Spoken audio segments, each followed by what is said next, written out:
buenos días a todos. Si nos ven desde Centroamérica, buenos días. Si alguien nos ve desde Europa, yo estoy en Barcelona, buenas tardes. Les saludo a todos hoy en la tercera sesión de la Semana Bíblica, que tiene como título La familia, fermento del reino de Dios. Hoy les presento al profesor Harold Segura, que es pastor bautista, es teólogo, es profesor universitario, es administrador de empresas, es colombiano, ¿no? Y entre otras cosas, entre muchas otras cosas, es director del Departamento de Fe y Desarrollo de World Vision para América Latina y el Caribe. Es miembro de la Junta Internacional del Movimiento con la Niñez y la Juventud y es cofundador del proyecto latinoamericano llamado Centralidad de la Niñez. La sesión de hoy tiene como título, ya lo saben, y un niño les pastoreará en niñez y pequeñez en la Biblia. Como ya explicaba en el backstage, se trata de centrarnos en la perspectiva bíblica de las niñas y los niños. La niñez como lugar teológico, como sujeto central. Una niñez que ya saben ustedes que ha tenido tradicionalmente poca o muy poca visibilidad en la teología tradicional. Ha ocupado en general un lugar marginal. El profesor Harold Segura nos hará ahora la presentación, que durará aproximadamente 1 hora, y a continuación podrán hacer preguntas. Las preguntas las pueden hacer o durante la charla o al final mediante el chat. Iremos leyendo las preguntas al final y el profesor las contestará. Así pues, sin más preámbulos, doy paso al profesor Harold Segura. Bueno, muchísimas gracias, Bruno. Yo estoy muy contento de estar aquí con ustedes. He esperado con mucha alegría este momento. He hecho lo mejor que he podido para traerles esta hora de presentación y quiero agradecerles la oportunidad que para mí representa un honor inmenso, inmenso. De manera que un saludo, Bruno, para ti y para todas y todos los que nos están acompañando, muy especialmente la comunidad claretiana de Centroamérica. Un gran gusto compartir con ustedes.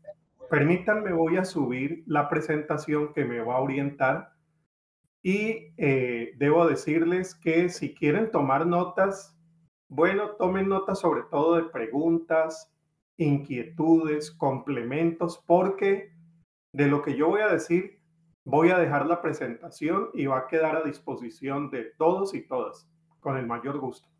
Permítanme entonces, subo la presentación.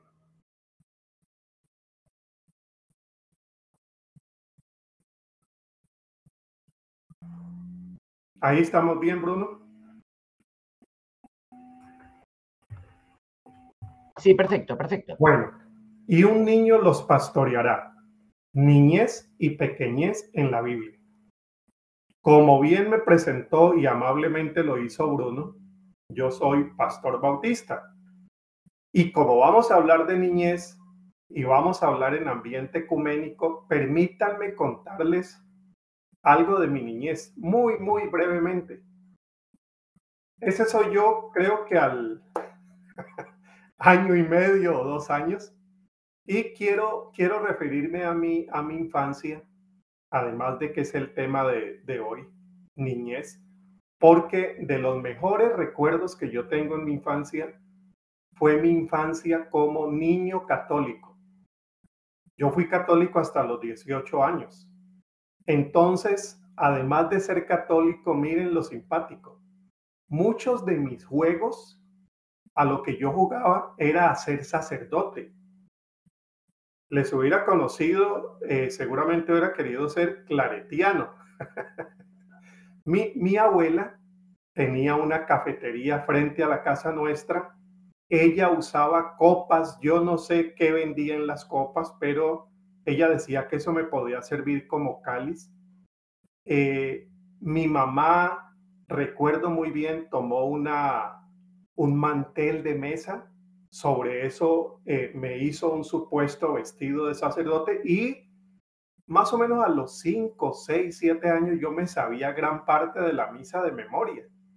Entonces reuní a todos mis amigos, mis amigas daba la misa, tenía pedacitos de banano cortado para entregarles la Eucaristía, y antes de despedirse salíamos con la Virgen para recorrer toda la casa, que por cierto, sin ser grande, nos daba suficiente espacio para hacer el recorrido. Terminada la procesión, se despedían. Yo guardaba con todo el respeto tanto lo que mi abuela me había dado, lo que mi mamá me había hecho, y en fin. Bueno, termino aquí con la anécdota. Me decía mi mamá, murió ya hace más de 10 años, mi papá también, pero me decían que en algún momento yo les pregunté qué era lo que había que hacer para ser papa. Esa era la pregunta que yo tenía 6, 7 años. Yo ya era un sacerdote experimentado. Mis amigos en el barrio lo conocían. Entonces yo ya tenía una aspiración mayor. ¿Qué sigue? Ser papa. Eran las fechas de la muerte de Juan 23, años 60 y algo. Bueno, esa es mi historia y una pequeña historia para agradecer lo que la Iglesia Católica hizo durante ese tiempo de juventud. Ahí permanecí, ahí conocí lo que es Jesús, lo que es el Evangelio, y a los 18 años hice un tránsito hacia la Iglesia Evangélica en la que he estado desde ese tiempo y soy pastor bautista y teólogo.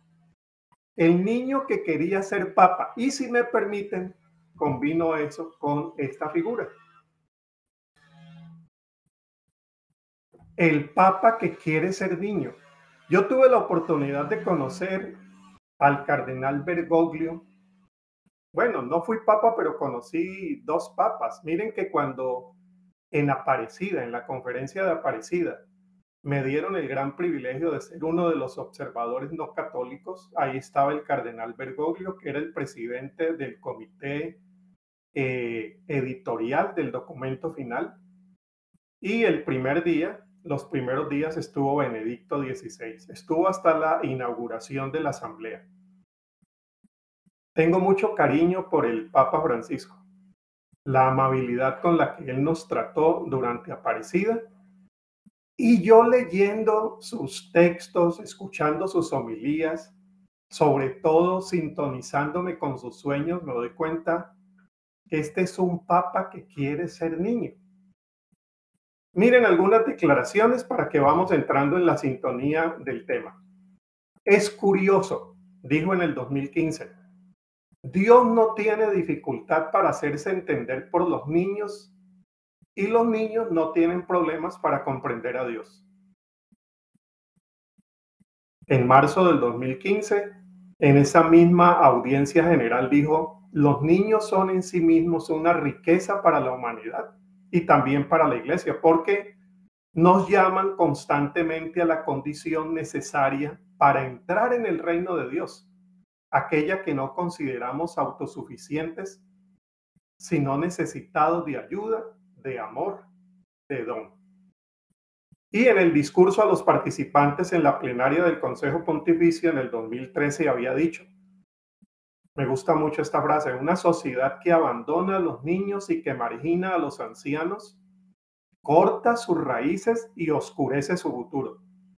Y vosotros hacéis la valoración sobre qué hace esta cultura nuestra hoy, ¿no? Con esto, cada vez que un niño es abandonado y un anciano marginado, se realiza no solo un acto de injusticia, sino que se ratifica también el fracaso de esta sociedad. Porque el desamparo, el abandono y el descuido hacia la niñez nos muestra de manera muy clara, revela de manera muy clara el fracaso de esta sociedad. Vamos a iniciar entonces con 6 tesis. Yo creo que aquí está el sumo de lo que quiero compartirles y de las reflexiones y estudios que he venido haciendo ya algunos años atrás sobre el tema de Biblia y niñez. Lo he planteado, lo he resumido para ustedes en estas 6 tesis, y digo 6 tesis por ahora porque esto siempre sigue creciendo. La primera de ellas, en la Biblia, las niñas y los niños, que por cierto, son más de los que comúnmente hemos advertido. Yo hice un ejercicio hace ya varios años cuando no estábamos tan acostumbrados a la internet y tenía uno que hacer de manera manual las investigaciones en la Biblia. Bueno, con algo de internet, pero con algo solamente, hice el ejercicio de buscar en cuántas ocasiones aparecía alguna mención a niño, niña, muchacho, mozuelo, bebé, niñez. Hay más de 300. Hay más de 300. O cuando se alude o se reconoce un personaje niño o niña, ya ustedes estarán recordando varios de esos textos, o cuando se hace una alusión metafórica, simbólica a la niñez. Pero son más de 300 ocasiones. Cuando eso se hace, se enmarcan esos textos casi siempre en realidades sociales, culturales y económicas muy concretas. Es decir, cuando la Biblia habla de un niño, no está hablando de una generalidad, está hablando de una persona en un marco social, cultural y económico muy concreto. Tan concreto es y a veces tan amplio que nosotros nos quedamos con el contexto y perdemos de vista el niño que estaba en la narración. De allí que al preguntarnos por la niñez en la Biblia debamos preguntarnos también por las realidades de la niñez de nuestros contextos, porque aquí no estamos hablando de la niñez solamente como dato estadístico o interés sociológico, sino que estamos hablando de seres humanos concretos que sobre todo en el último año y medio de pandemia han sido una de las poblaciones que más ha sufrido en silencio y siendo desconocida en muchísimos casos. Por lo tanto, mirar la realidad de la niñez debe ser siempre el primer paso. Segunda, en la Biblia, las niñas y los niños forman parte integral y natural de la historia de la salvación. A veces se presentan en esas historias, perdón, se presentan en esas historias de una manera tan natural. Por ejemplo, en el libro de Jonás dice que todo el pueblo, en respuesta al mensaje del profeta, ayunó y menciona el ayuno de los niños. De una manera tan natural que nosotros ni tenemos en cuenta que efectivamente está señalando niños y niñas. Algunas veces como protagonistas. Un niño que se le nombra siendo muy niño rey. Y siempre en el contexto de sus espacios familiares. La fotografía del niño siempre aparece junto a sus cuidadores. Cuando traen a Jesús los niños para que los bendigan, algunos traductores dicen las mamás los traían. Otros traductores, quizá más acertados, dicen los papás los traían de acuerdo a la costumbre que de aquellos tiempos en que eran los papás quienes llevaban, pero siempre está en el círculo de los cuidadores. Muy escasamente aparecen niños y niñas sin ese contexto. Son niños y niñas en familia. Estamos hablando de familia esta semana. En ese ambiente familiar reciben protección, formación y ternura. Ya estamos próximos al Adviento. Jesús y María protegiendo y salvando al Salvador, huyendo con él. Una expresión profunda y lindísima de la ternura de María y José. Y allí mismo, en ese espacio que se supone ese espacio de cuidado, aparecen en la Biblia muchas veces como víctimas de maltrato, abandono y violencia. Porque la Biblia no le da la espalda a que la realidad de familia puede ser también una realidad muy violenta, dolorosa, donde el niño y la niña experimentan también maltrato.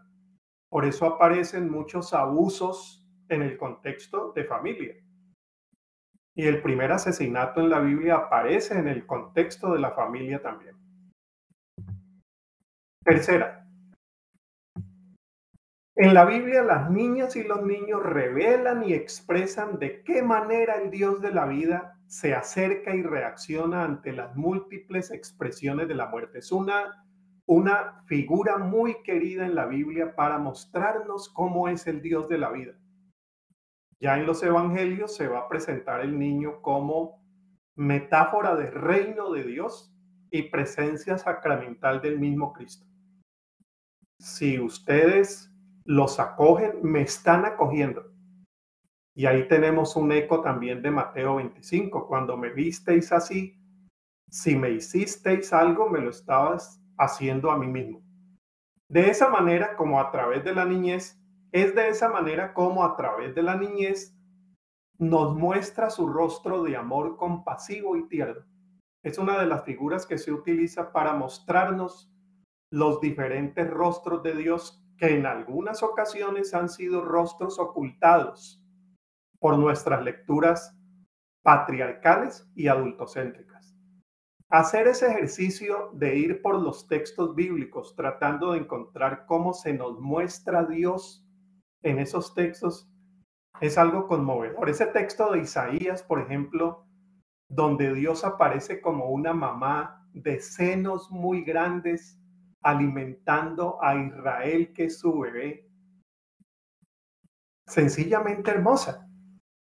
Pero pues han dominado otras figuras de Dios. Entonces, a partir de niñez, pudiéramos también abrir ese campo de investigación sobre los nuevos rostros de Dios que otras teologías nos han ido ayudando, la teología feminista, teología afrodescendiente, teología indígena, teología de personas con discapacidad, teología ecológica. Y aquí llega, entre los últimos, pero los últimos serán los primeros, dice el Evangelio, la teología de la niñez, para decir, ahí hay otros rostros de Dios que a través de la niñez podemos encontrar. El rostro del Dios poeta, del Dios juguetón, del Dios alegre, del Dios mamá. Cuarta, en la Biblia las niñas y los niños se presentan algunas veces por medio de figuras simbólicas que apuntan hacia realidades teológicas y espirituales muy profundas. El reino, por ejemplo, se mira con ojos de niño y niña, y Dios como el que propone juegos de vida en medio de un mundo que apuesta a la muerte. Entonces es una figura preferida también en muchos de los relatos, sobre todo del Evangelio, para mostrarnos ese rostro del Evangelio y del Dios de la vida a partir de esas figuras que nos presenta de la niñez. Algunos incluso han visto en el caso de Zaqueo, Edesio Sánchez Cetina, un traductor bíblico, dice que allí se podría entender a partir del relato de Zaqueo, sin que haya niños, la narración juega con ciertos estilos muy del niño y de la niña. Un hombrecito pequeño que traviesamente se sube a un árbol y desde ese árbol el Señor lo mira, y Edesio Sánchez, biblista mexicano, dice, la figura del niño no está propiamente directa en ese texto, pero el estilo de la narración juega con esos estilos de la niñez, donde hay parte también de lo lúdico en la narración evangélica. Para tenerlo en cuenta solamente. Quinta, las dos últimas. En los textos bíblicos sobre las niñeces, porque de verdad no hay una sola niñez, como en toda lectura bíblica, digámoslo, estamos también expuestos y expuestas al riesgo de las libertades selectivas que hablaba Juan Luis II. Eso de que escogemos lo que más nos interesa y caemos en algunos riesgos como se ha caído en cualquier otra lectura de sujeto particular. En este caso, de nuestros consabidos prejuicios culturales respecto a los niños y las niñas. Entonces caemos, por ejemplo, en este error. La idealización. que cuando veamos niños y niñas en la Biblia estemos hablando del niño inocente, puro, sencillo. Entonces nos damos a las idealizaciones culturales, proceden de nuestra cultura adultocéntrica, que cuando vemos al niño lo vemos así. Entonces cuando Jesús dice sean como niños, son niños que no mienten, son niños que son modelo de perfecta santidad, y ahí hay un riesgo de idealización. Está el riesgo de la ideologización, que ha sido un riesgo que siempre se ha corrido en las lecturas populares de la Biblia cuando se tiene algún sujeto específico.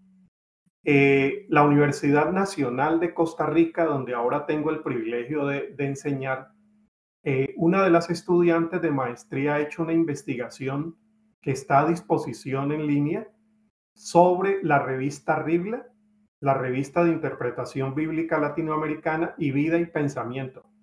Ella ha hecho una investigación de cuántos artículos se han publicado sobre lectura bíblica infantil, teología de la niñez.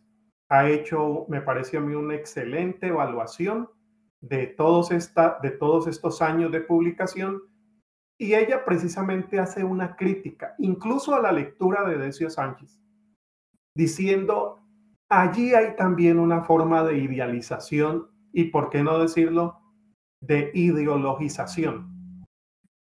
Se añaden los riesgos de la descontextualización exegética, eso lo encuentra ella también.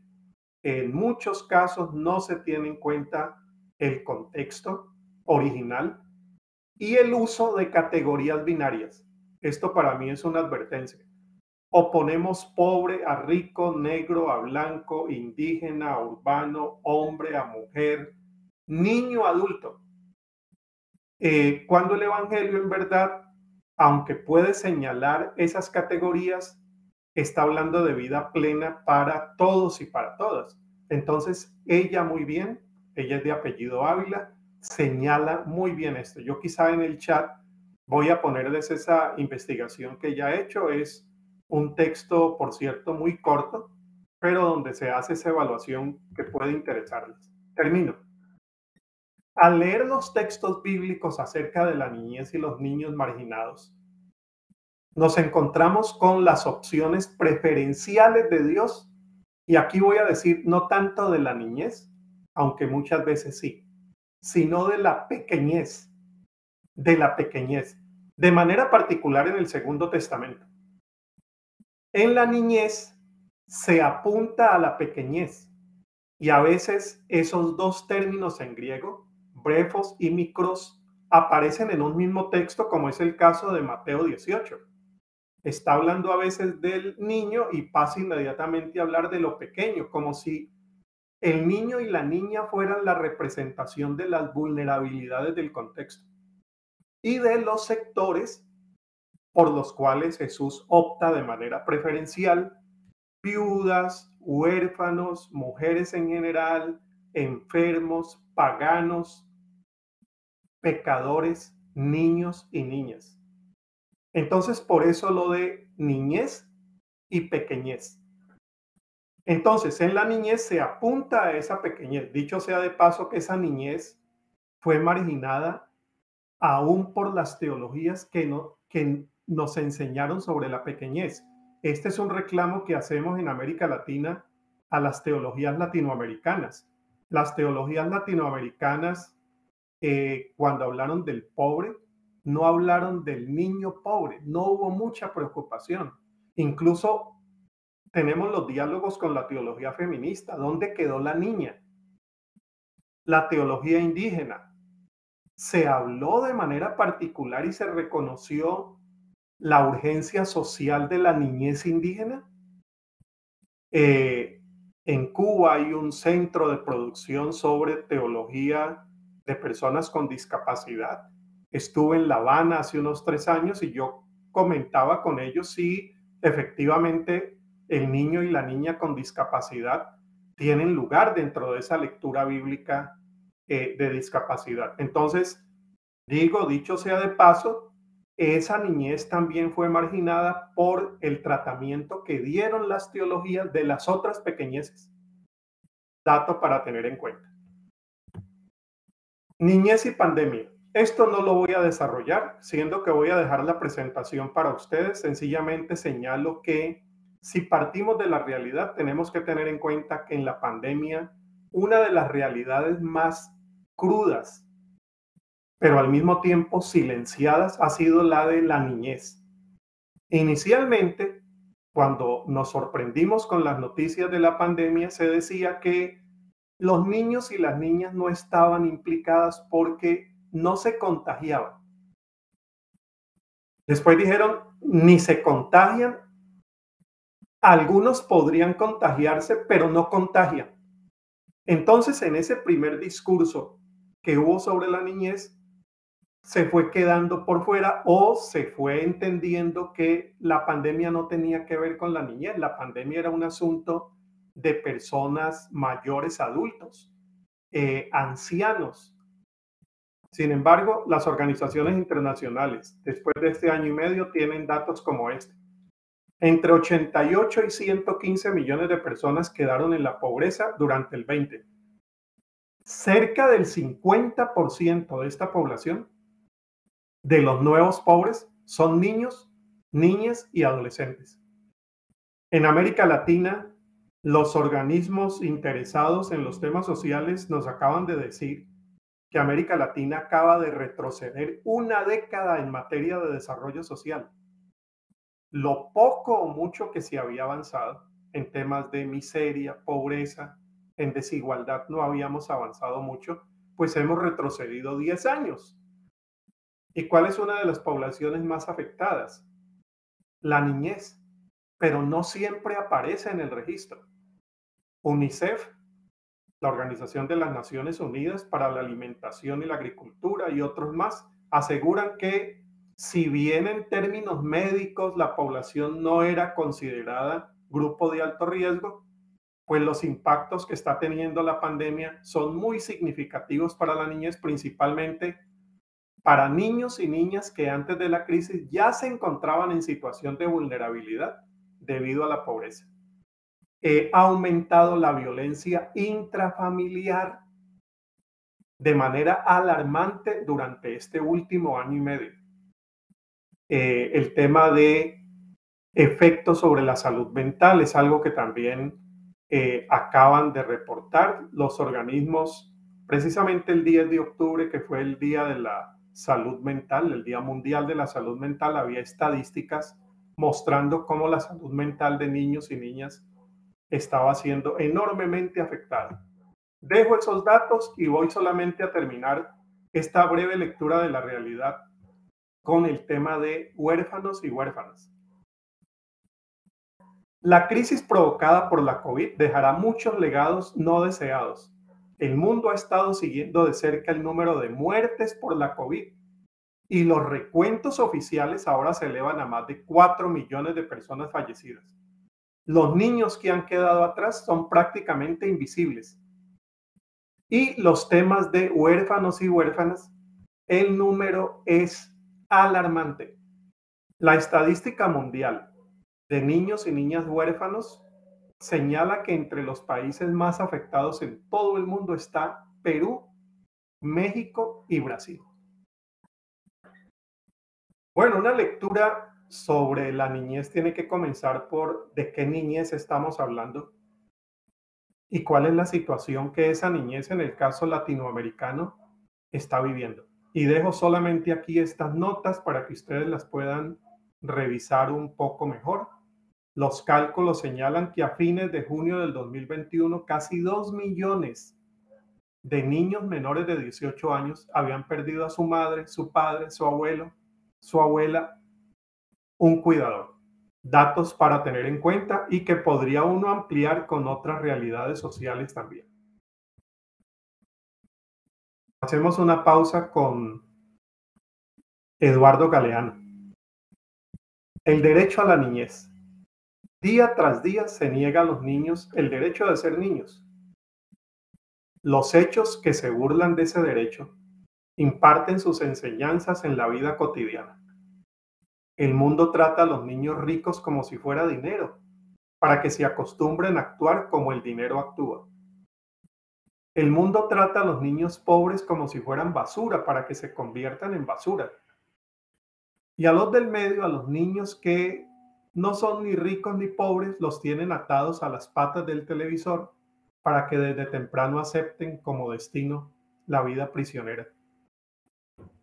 Mucha magia y mucha suerte tienen los niños que consiguen ser niños, dice nuestro poeta Eduardo Galeano, nuestro escritor Eduardo Galeano. Bueno, me concentro ahora en dos textos. Uno de Génesis 21, donde aparece el sacrificio no de Isaac, sino de Ismael. Y después vamos a Mateo capítulo 18. Esta es una pintura de un pintor belga. El niño creció. Voy a leer la Biblia traducción hispana interconfesional, que es la que personalmente uso a diario en mis pequeñas meditaciones bíblicas que publico en redes. Ese es el texto que uso generalmente. El niño creció y fue destetado. El día en que lo destetaron, Abraham ofreció un banquete. Un día Sara vio que el niño que Abraham había tenido de la egipcia Agar jugaba con su hijo Isaac. Jugaba.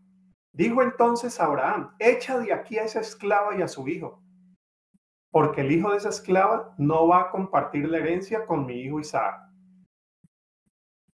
Esto le dolió mucho a Abraham, porque Ismael también era hijo suyo. Pero Dios le dijo: no te angusties por el muchacho ni por tu esclava. Hazle caso a Sara, porque la descendencia que llevará tu nombre será la de Isaac. Pero también del hijo de la esclava haré una gran nación, porque es descendiente tuyo. Atención a ese pero. Al día siguiente, Abraham se levantó de madrugada, tomó pan y un odre de agua, lo cargó a los hombros de Agar y la despidió con el niño. Ella se marchó y anduvo sin rumbo por el desierto de Beerseba. Cuando se acabó el agua del odre, dejó al niño bajo un arbusto. Se alejó y se sentó a solas a la distancia de un tiro de arco, pues no quería verle morir. Sentada a distancia, lloró amargamente. Miren ese cuadro. Miren ese cuadro. Me recuerda mucho. Yo viví un año en Bolivia como director de World Vision. Conocí una región de gente extremadamente pobre, donde hacían algo muy parecido a esto. Ya viendo que no había ningún futuro, se resignaban para esperar la muerte de ellos, de ellas y de su bebé. Surge el 17. Dios escuchó al niño llorar. Otras traducciones dicen: y oyó al niño llorar. Y desde el cielo el mensajero de Dios llamó a Agar y le dijo: ¿qué te pasa, Agar? No temas, pues Dios ha escuchado los sollozos del niño que está ahí. Anda, vete a donde está el muchacho y agárralo con fuerza de la mano, porque yo haré de él una gran nación. Literariamente es hermosísima la narración de ese capítulo, dolorosamente hermosa. Entonces Dios le abrió a Agar los ojos y vio un pozo de agua. Enseguida fue allá, llenó el odre y dio de beber al niño. Dios protegió al niño y éste fue creciendo. Vivía en el desierto y era un buen tirador de arco. Habitó en el desierto de Parán y su madre lo casó con una mujer egipcia. Este texto, que podemos llamar del sacrificio de Ismael, quizás sea el trasfondo del otro sacrificio que le sigue, el de Isaac. En este caso, según la hipótesis de Maricel Mena, biblista colombiana, afrodescendiente, teóloga feminista y afrodescendiente, dice ella que el 22 es una lectura midrástica de tradiciones anteriores, en particular la de Ismael, porque viene el sacrificio de Ismael y después viene el sacrificio de Isaac, que son dos niños. La historia se ubica dentro de las ya conocidas intrigas en la vida de las matriarcas y patriarcas bíblicos. Lo que decíamos, siempre aparecen en el círculo protector o desprotector de las familias. Entre la venta de hermanos, simulaciones de esposos, rivalidades entre mujeres, robos de primogenitura y otras, transcurre la historia de esta nación y los niños van viéndose enfrentados a esas situaciones dolorosísimas como las que aparecen en capítulo 21 y 22 de Génesis. La historia se ubica dentro de los ya conocidos intrigas de esas matriarcas y patriarcas bíblicos. Son estas intrigas las que podrían iluminar las nuestras, sobre todo en este tiempo en el que en América Latina hay una fuerte corriente de idealización de la familia, sobre todo de la familia tradicional, como si fuera lugar 100% seguro de protección.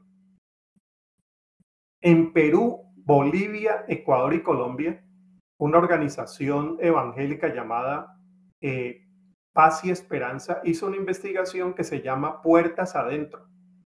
Está en línea también, Paz y Esperanza, Puertas Adentro, sobre cuál era el comportamiento de violencias intrafamiliares en hogares evangélicos.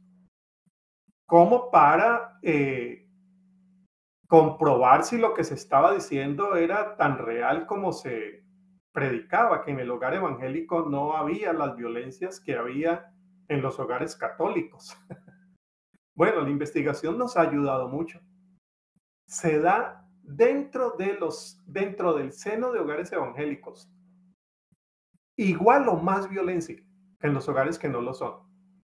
Entonces, estas intrigas y estas historias pudieran iluminar las nuestras, sobre todo las de la alarmante violencia intrafamiliar en las que viven millones de niños en nuestro continente, incluidas esas familias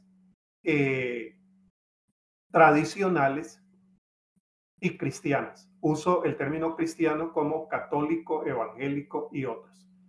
Este es, como sabemos, un texto fundante de la fe de Israel en el que Yahvé condena los sacrificios humanos, esos sacrificios que se ofrecían en holocausto, sobre todo donde están niños y niñas, y opta a favor de la vida. No pongas tu mano sobre el muchacho ni le hagas ningún daño. Fundante, sobre todo por la ética del no matarás. Y aquí, en este caso, a 2 niños. En el caso de Ismael y de Isaac, se atenta contra ellos por mandato patriarcal, que en este caso tiene la complicidad de las mujeres. Ayer precisamente hablábamos del lugar de las mujeres dentro de estos patrones culturales patriarcales. Como bien observa Maricel al preguntarse, ¿por qué no pensar también en el sacrificio de las madres, de sus hijos, o en el silencio cómplice de mujeres y hombres frente a la perpetuación de estas violencias en la dinámica patriarcal? La trama de estos sacrificios involucra padres, madres e hijos, y estos con Dios, donde los elementos de la trama familiar se presentan dentro del marco de la religión, siempre dentro del marco de la religión, interpelando nuestras religiones también, patriarcales y adultocéntricas. Ante la aflicción de Agar, quien se aleja de su hijo para verlo morir, aparece en la escena el Señor. Escucha la aflicción, envía al ángel, el ángel le pregunta por su desesperación, le proclama un no temas, le asegura la clandestina compañía de Dios, le indica lo que ella debe hacer, no lo hace por ella, y al final, para un cierre rotundo, le asegura la promesa de igualdad entre Ismael, su hijo, e Isaac, el de Sara. En este caso, como en los otros ejes temáticos del llamado ciclo de Abraham, está fundamentado en narrativas femeninas, en las cuales Sara y Agar son las protagonistas y Abraham es un personaje secundario sometido a Sara y reafirmado por Dios. Sigo aquí muy atentamente las lecturas de Picasa, que nos acompañó el lunes, de Maricel Mena, de Francisco Mena Oreamuno, un biblista costarricense, y de Elsa Tamés. Los dos niños quedan a la deriva de los adultos y a ambos los socorre el Dios dador de la vida, que escucha el clamor y los libra de la muerte. Una trama adultocéntrica en la que Dios opta por los niños consolando a Agar, empoderándola para atender su hijo. Es decir, la respuesta frente a la situación de crisis que está viviendo Agar e Ismael no es solo la condolencia, no es solo la asistencia social, es la igualdad, son los derechos. Y creo que en América Latina, frente a las cifras de la situación social de niñez en América Latina, estamos para la asistencia, pero no solo para la asistencia. Estamos para conmovernos, pero hay que ir más allá del conmovernos. Estamos en momentos para reclamar igualdad. Ese enfoque cristiano de trabajo social, ese enfoque de derechos, yo creo que aquí hay una luz que alumbra precisamente esa perspectiva. Restablece igualdad y restablece derechos. Lo que tiene el otro, lo va a tener también el tuyo. Voy a dejar aquí una nota sobre esto del adultocentrismo, que es la categoría que contrasta cuando hablamos de lecturas bíblicas de la niñez y con la niñez. En las lecturas de la teología latinoamericana de la liberación, el binomio era oprimido-opresor. En el caso de las lecturas bíblicas, estamos frente a niño-niña, adultocentrismo. Y esta profesora costarricense dice que el adultocentrismo hace referencia a esa categoría que designa una relación asimétrica de poder entre los adultos y los niños, niñas, adolescentes y jóvenes. El adultocentrismo es una manera de ver el mundo. Es la manera de ver la iglesia. Es la manera de ver la escuela. Es la manera de ver la sociedad. Es la manera de hacer familia, de hacer barrio, de construir relaciones en un universo simbólico y un orden de valores propios de una concepción patriarcal. En este orden, los criterios biológicos subordinan o excluyen a los niños por su edad. Llamó a un niño y lo puso en medio de ellos. Famosísimo, reconocidísimo texto de Mateo 18. En aquella ocasión los discípulos se acercaron a Jesús y le preguntaron, está llenísimo esto de detalles. ¿Quién es el más importante en el reino de los cielos? Jesús llamó a un niño y poniéndolo en medio de ellos dijo, yo una vez escuchando a Picasa en otra ocasión, dice Picasa, discúlpenme, yo creo que Jesús silbó. ¡Hey, tú, ven! Y lo puso en el medio. Les aseguro, dice Jesús entonces, si no cambian de conducta y vuelven a ser como niños, no entrarán en el reino de los cielos. El más importante en el reino de los cielos es aquel que se vuelve pequeño como este niño. Y el que recibe en mi nombre a un niño como este, a mí me recibe. Pero a quienes sea causa de pecado para uno de estos pequeños que creen en mí, más les valdría que lo arrojaran al fondo del mar con una piedra de molino atada al cuello. Este texto viene propiamente de Mateo. Ya saben ustedes que en Marcos y Lucas no se mencionan, aparece en Mateo. Hay del mundo a causa de los que incitan al pecado. Porque instigadores de pecado tienen que haberlos necesariamente, pero hay de aquel que incita a pecar. Y me gusta esa versión de Mateo porque pone esa dulzura de los primeros 5 versículos frente a la realidad cruda que viene después en el versículo 6. Es que no estamos hablando de un asunto solamente cándido, de un niño que llega a ser metáfora del reino, que es una metáfora hermosa para seguir soñando. Inmediatamente Jesús pasa a una realidad donde los niños son maltratados a causa del pecado. Dice, y quien haga eso más le valdría ponerse la piedra. Y ahí va el resto del texto, que es, por cierto, muy contrastante entre esa dulzura de los 5 primeros y esa forma como afronta la realidad también de los más pequeños. Y aquí se hace el juego entre las dos palabras en griego de niño y de pequeño. El Evangelio de Mateo es el Evangelio de los encuentros. Se encuentra al paso con los enfermos, se encuentra con las mujeres. Ya desde las narraciones de la infancia es Dios quien nos encuentra en el pesebre y ahora se encuentra con los niños.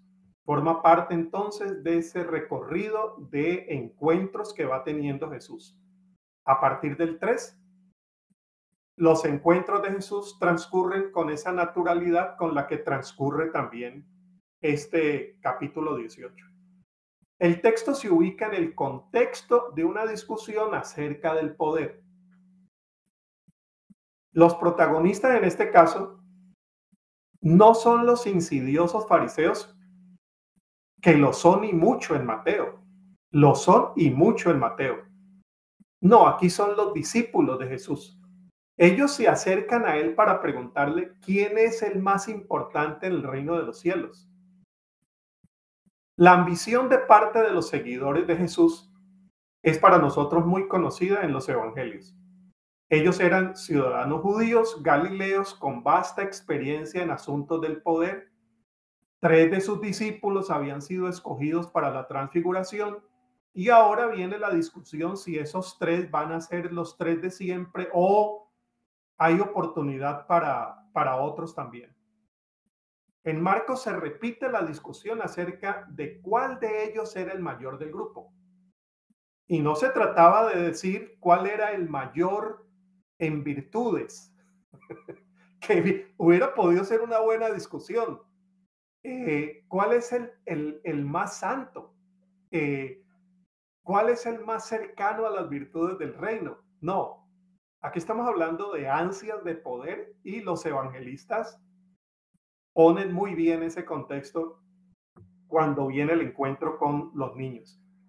Pero obsérvese la respuesta de Jesús antes de decir algo. En este caso hace algo.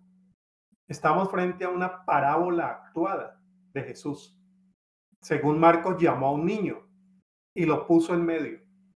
El grupo discipular está discutiendo por el poder, pero Jesús está recordándoles que ya hay gente con poder. Lo que pasa es que en el niño y la niña hasta hoy no reconocemos poder.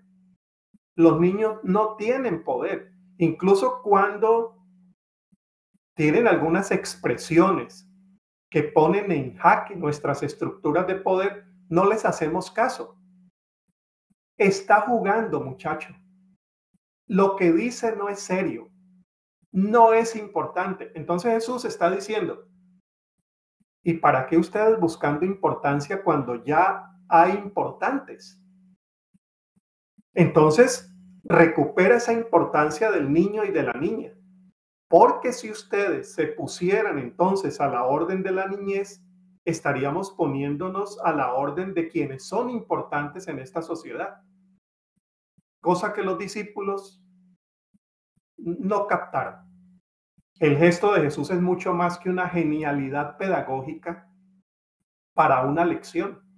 Era genial pedagógicamente hablando, pero aquí vamos más allá. Aquí estamos frente a un gesto de indudable contenido social. Jesús, al incluir a los niños, hace algo opuesto a la que la sociedad hacía. Dice Bruce Malina, en los miembros de la sociedad de aquella época eran los más débiles y vulnerables. La mortalidad infantil alcanzaba a veces el 30%. Bueno, ya vieron las cifras de América Latina. Otro 30% moría en torno a los 6 años. Ciertamente un 70% había desaparecido para los 16 años. Estudios actuales estiman que para el 70% perdía a uno de los progenitores antes de llegar a la pubertad en aquella época de Jesús. Los niños eran los primeros en sufrir las consecuencias de las guerras, de las hambres, de las enfermedades. Es decir, no estamos hablando aquí de qué me invento yo para darles una lección sobre el poder. Bueno, un niño. No, es que está escogiendo precisamente a ese sector poblacional que llevaba la peor parte de la historia en aquel momento. Ya lo había hecho con mujeres, con enfermos, con pecadores, con huérfanos, con paganos. El niño es en el centro encarna un mensaje crítico hacia las formas injustas y excluyentes como la sociedad ha tratado a los más pequeños. Y agreguémoslo, en Marcos es muy claro, los que más excluyen son los discípulos. Tanto a los chicos en edad como a los otros sectores marginados.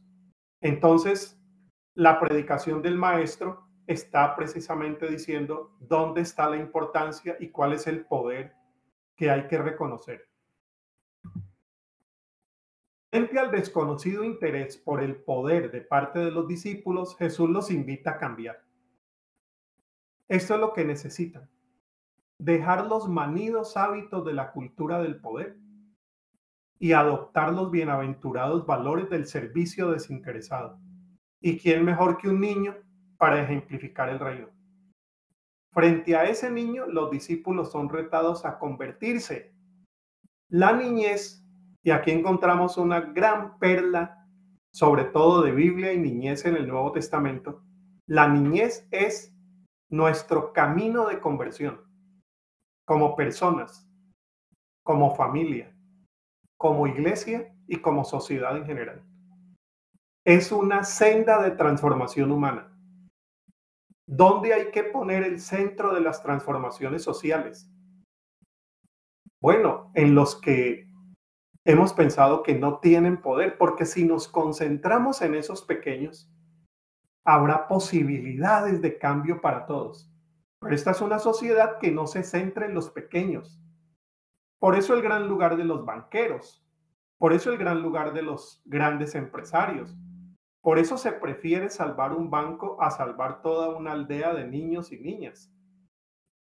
Si la sociedad mirara esto, no solamente estaría expresándose con un gran gesto de compasión, sino mirando socialmente el cambio de la estructura social desde otra óptica.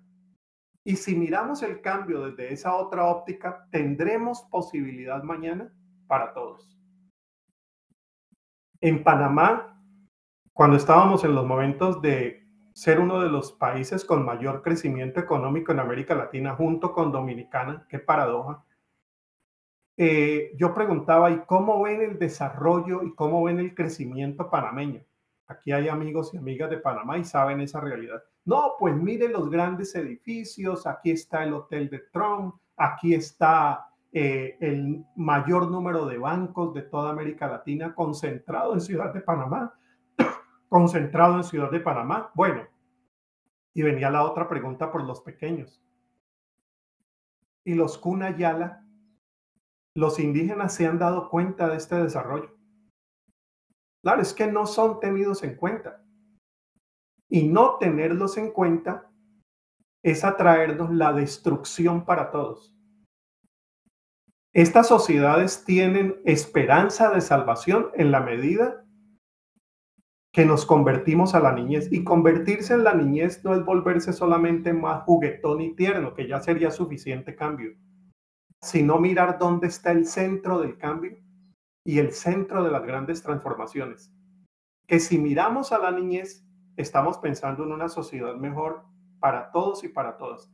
La gran desigualdad social de América Latina, que ahora salió a la luz sin pedir permiso en la pandemia, nos está mostrando que haber dejado atrás a los de siempre nos está costando mucho, mucho para todos. Los niveles de violencia tienden a subir. Ayer el presidente Lasso en Ecuador declaró 6 meses de periodo de excepción para tratar de controlar la violencia incontrolable en el Guayas, Guayaquil y toda la provincia del Guayas. Vendrá más violencia, los que nunca tuvieron no han tenido y la pandemia los ha revelado. Haití, Colombia, mirar a los pequeños es considerar que hay esperanza para todos. pensando en los pequeños, una sociedad que pusiera sus ojos allí, una iglesia que pusiera sus ojos en los más pequeños, incluidos niños y niñas, será una iglesia que tendría esperanza. Termino aquí.